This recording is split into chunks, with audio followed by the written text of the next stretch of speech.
Mohamed Lamine Touré, bonjour. Bonjour Tomou et bonjour à tous. Responsable Desk Sport, Joma Media. Dites-nous, qu'est-ce qu'on ne nous a pas dit? Qu'est-ce qui reste à faire? Que risque la Guinée avant la CAN 2024? Comme vous l'avez dit, vous savez que la Guinée est encore en train de s'illustrer de façon négative, en tout cas aux yeux du monde entier, puisque vous le savez, quand on met en place un comité de normalisation, c'est qu'il y avait crise. Et quand le comité de normalisation quitte, normalement, il est censé régler cette crise et mettre en place un nouveau bureau exécutif. Malheureusement, pour la première fois dans l'histoire du football mondial, un comité de normalisation a été mis en place. Il répare et il laisse encore une crise profonde, en tout cas, béante au sein du football guinéen. Vous savez que le Conor, son mandat a pris fin le 30 novembre dernier.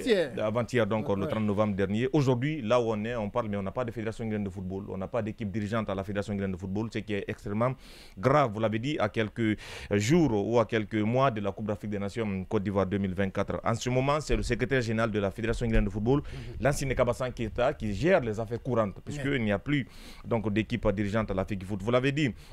Vous savez, les pourparlers, les négociations ont commencé. Et hier, déjà, le ministre des Sports, Lansana Beya Diallo, a reçu les 4 candidats à liste, à savoir le général Mathieu Bangoura, qui a été recalé par la commission électorale de recours, sous prétexte qu'il est,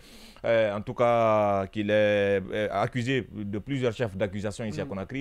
Il est poursuivi par le tribunal de première instance de Kaloum, de Matam. Il est mis sous contrôle judiciaire, son passeport est saisi. Il est par devant la CRIEF. Donc, c'est tous ces aspects, selon la commission électorale de recours, qui sont en violation de l'article 5 du code d'éthique alinéa 3 de la FIFA et de l'article 27 alinéa 3 donc des statuts de la Fédération guinéenne de football. C'est pourquoi son dossier a été recalé. Et je le disais hier, ils ont été reçus, lui, Abdou Karim Bangoura Akabe, qui se fait comme étant en tout cas le porte-parole des anciens footballeurs guinéens, et le candidat donc de certains anciens footballeurs guinéens.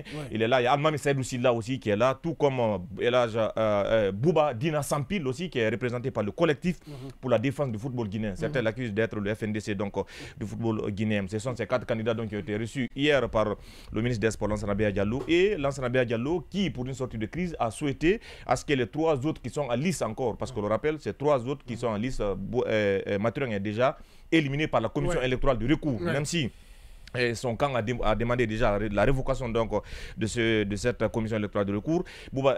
Ministre Beya Diallo a dit aux autres de retirer leur candidature dans l'optique d'aller sur un consensus, sur une liste consensuelle, c'est-à-dire on pêche un compromis, on pêche dans chaque en tout cas camp, le camp de Bouba Sampil, de Akabi, d'Almami Saïdou Silla et de Mathurin Bangoura, pour qu'on en fasse une liste consensuelle pour qu'on parte donc aux élections. Sauf que certains ont accepté, d'autres se sont opposés, estimant que si on le fait, c'est la violation donc des statuts qui régissent le fonctionnement de la Fédération guinéenne de football et de facto donc de la FIFA et de la CAF. Parce que selon eux, la première assemblée a été suspendue, elle a été ramenée pour 24 heures. Lors encore de la seconde assemblée, un quorum n'a pas été atteint, puisque tout simplement le G47, composé de 42 membres statutaires, sous les 61 qui vont voter, ont décidé de bouder donc la salle. Donc le quorum n'étant pas atteint, selon les statuts de la Fédération guinéenne de football, il faut procéder encore à une nouvelle assemblée pendant 90 jours. 90 jours, cela veut dire 3 mois après, et avec les mêmes candidats qui sont à liste. Donc, de facto, le général Mathurin Bangoura était éliminé. Donc, c'est pourquoi un camp s'est opposé hier pour dire, monsieur le ministre, nous saluons votre démarche, mais faudrait-il qu'on respecte quand même les statuts? Parce que si on le fait, on viole les statuts de la Fédération guinéenne de football. Et de facto, la FIFA peut suspendre demain la Guinée pour immixtion, entre guillemets, des politiques, ce qui est interdit par donc, les statuts qui régissent donc, le fonctionnement de la FIFA. Qu'est-ce qu'on risque finalement, Touré? Qu'est-ce qu'on retient de tout ça? Qu'est-ce qu'on risque finalement si le congrès n'a pas eu lieu et que les autorités se battent pour trouver une liste consensuelle? On part à la CAN à cet instant précis. Que risquons-nous? Déjà, la commission électorale a encore annoncé une date, comme quoi le 7 janvier prochain, il y aura élection. C'est-à-dire avant la Coupe d'Afrique des Nations, le 7 janvier, la CAN commence le 11 janvier, la Guinée joue le 15 janvier contre le Cameroun. Donc, selon eux, ils devront mettre en place une commission, une nouvelle équipe dirigeante à la Fédération guinéenne de football. Sauf que là, le consensus est en train d'être bloqué. Le consensus est en train... c'est ce que j'ai dit, il y a certains camps qui ont accepté, d'autres n'ont pas, même si hier on a échangé avec certains au département des sports, ils n'ont pas donné les noms de ceux-là qui s'opposent. Mais ceux-là, ils estiment que c'est les statuts qui sont en train d'être violés. Vous l'avez dit, la première conséquence c'est quoi? Vous avez vu l'équipe nationale scolaire de Bensekou Silla de Koya qui a été championne en Afrique du Sud lors du tournoi scolaire.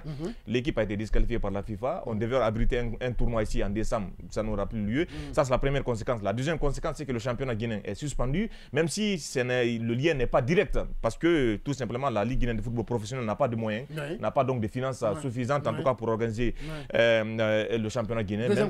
Mais ça c'est la deuxième conséquence. La troisième et qui pèse, c'est une épée de Damoclès sur la tête de tous les Guinéens. C'est qu'on craint la disqualification de la Guinée à la prochaine Coupe d'Afrique des Nations.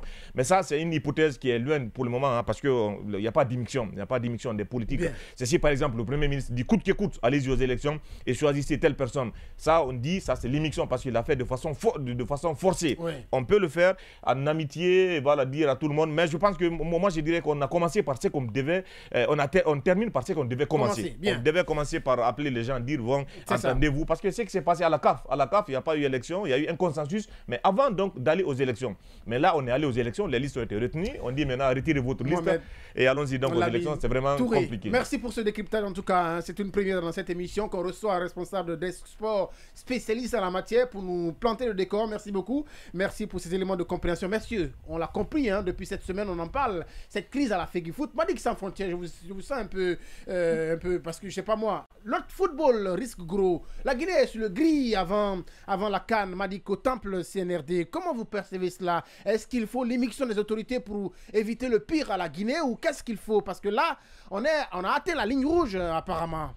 Oui, je trouve que c'est juste dommage pour la Guinée. Oui.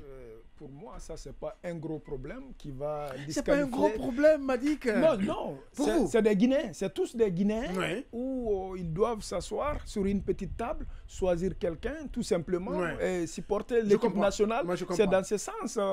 Il ne faut pas polémiquer chaque fois qu'on a une élection ou bien quelque chose.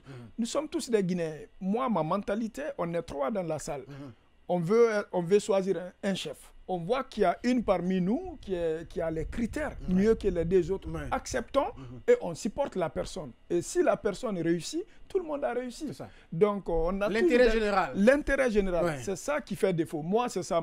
Je ne suis pas trop intéressé au football guinéen, très sincèrement. Mais c'est ma perception. C'est votre perception, oui. Ibou. Oui, comme il a dit, moi aussi, je ne suis pas sportif. Mais tout cela, comme a dit M. Touré, c'est... La Guinée, dans chaque occasion, s'illustre de façon vraiment dommage, en fait. Et s'il y a quelque chose à laquelle je suis d'accord avec le frère Madik, c'est que ce pays est triste dans la mesure où on ne met pas le patriotisme devant, en fait. C'est dommage, Et tous restent guidés, ou tous sont guidés par leur propre intérêt des égos personnels. Et sinon, je pense que pour l'intérêt de la Guinée, s'il y a une commission électorale qui est là, il y a une commission de recours qui est là, il faut, en tant que républicain, quand même en tant que démocrate, il faut respecter les tests de la loi. Les tests de la loi, je pense qu'avant qu'il ne se présente, personne ne l'avait condamné. Si aujourd'hui, Mathurin est allé et il est recalé, moi, en tant qu'un gestionnaire, Mathurin, il a gravi quand même tous les échelons. Pour l'intérêt du pays, il allait quand même se retirer et faire le bel exemple. Mais cela est dommage. Aujourd'hui, si c'est les artistes qui sont réunis, ils ne peuvent pas se réunir sans que là ne termine en classe. Si c'est le politique, c'est la même chose. Si c'est le football, notre football est gangréné. Je pense qu'ils vont prendre la mesure de la chose, mettre l'intérêt de la Guinée devant. Et vraiment, c'est triste. Je pense que quand même pour cette seconde chance, ils vont s'entendre. On l'espère. Et de toute façon, moi, si je vois qu'aujourd'hui la Guinée est recalée, pour moi, ce sera l'occasion peut-être de préparer le futur. Bien. Parce que Ibou, merci beaucoup. Oui, quand même, c'est bien dommage qu'on en arrive là. Notre football qui coince toujours. Franchement, c'est pas une bonne image, que ce soit que vous soyez pour ou contre le pouvoir en place. Je sais pas peu importe votre position, le football reste aujourd'hui le sport roi qui réunit toutes les... Malheureusement, il est pris en otage. Tous les Guinéens, malheureusement, il est pris en otage. Et je pense que comme ils l'ont dit dans ce studio, il est temps que les acteurs s'entendent pour le bonheur de ce football.